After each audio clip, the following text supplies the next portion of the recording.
Just a quick note. One of the best broadcasters in all of America passed away 10:30 this morning Eastern Time. You may not know the name Tom Marr. He was syndicated host for a time. Was working out of both Baltimore and Philadelphia, but returned to his life in Baltimore and working in local radio simply to be closer to his family and to his beloved Baltimore Orioles. Tom was a fellow I listened to for many, many years. I could hear his show from 9 o'clock in the morning until noon. And he was an institution in that city. He was the former play-by-play man for the Baltimore Orioles. He was a bedrock conservative. And during the wars in Iraq and Afghanistan, Marr actually traveled into the war zones where he interviewed the troops, which you didn't see a lot of talk show hosts doing from this side of the Atlantic. And Tom was a fellow that I never got a chance to meet personally, but I used to occasionally exchange emails with him and found that he was a really, really wonderful man. And granddaughter, Hannah, his granddaughter Hannah introduced me to a fellow a few years ago who was running an organization called Change Maryland. And the guy at the time was just a real estate salesman, and he came along, and I used to have him on my radio show frequently when I was working in the Salisbury, Ocean City, Maryland market. And that fellow is now the governor of Maryland, and Hannah, Tom Marr, the talk show host Tom Marr's granddaughter Hannah, is now the governor's press spokesman in Maryland. So family has deep, deep roots there. Tom suffered a stroke over the weekend, all of 73 years old, and he'd recently had some spinal surgery done and never recovered really from the spinal surgery. Suffered a stroke over the weekend while he was at home. That happened on Sunday morning. He was a very dedicated Roman Catholic and dedicated to his family for decades. And it looked as if he might recover from the stroke, the effects of the stroke, and bounce back and perhaps be back on air in just a few months. But this morning, I just got a text message from a friend who said that Tom passed away at 10:30 this morning. And if you never heard the man, you missed out on a truly warm voice. He had the most soothing voice I've ever heard in all of radio. And I would be driving down the road, some days on my way to work, some days just doing some errands. I used to work about noon until 8 o'clock.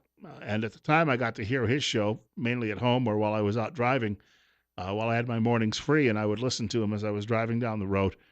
There was a great moment on the show one day where he literally, after this guy had been in broadcasting about 50 years, he suddenly had to find himself in a role where he had to sneeze on the air for the very first time in decades. So he suppressed a sneeze and then sneezed, and then all of a sudden he paused, and there was this long pause, and then he apologized to the audience and said, "Usually there's three in a row." And I'm driving along, and I'm thinking, I know exactly how that is. There's never one sneeze, there's three. And just a little insight into the man's personal life and away from the politics that you heard every day. But he is going to be sorely missed because he truly was an institution. There was another host that worked in the same city with him by the name of Ron Smith. And Ron Smith was on air in Baltimore, Maryland for about 40 years. He worked at the competition, but they worked opposite shifts. So they weren't in direct competition. And Ron Smith had been in the Marine Corps and was one rough, tough Marine. And then about 5 years ago, Ron had a heart issue. They took him to the hospital, and he had a few stents put in, and they said, "You're going to be fine. You're going to live a long, long life." And then a couple of years ago, Ron was diagnosed with stage 4 pancreatic cancer and was gone within a couple of months. So these two great institutions who were fighting for good conservative causes in a liberal bastion in one of the most bluest Democrat cities in America, torn apart by riots. They were the only voices of reason who were left there. They're both gone, and both gone in a matter of a couple of years. And it just underscores to us how difficult our task is when it comes to taking this country back. Who's going to replace those folks when they're gone and are now gone? Who amongst you is going to stand up? We had a caller, my very first caller this morning, talked about how frustrating we have defeat after defeat after defeat in the culture wars and legally in this country. And the country that we used to know is just being snatched away from us by a nefarious, I mean, you're talking about a dark force that is taking this country away from us.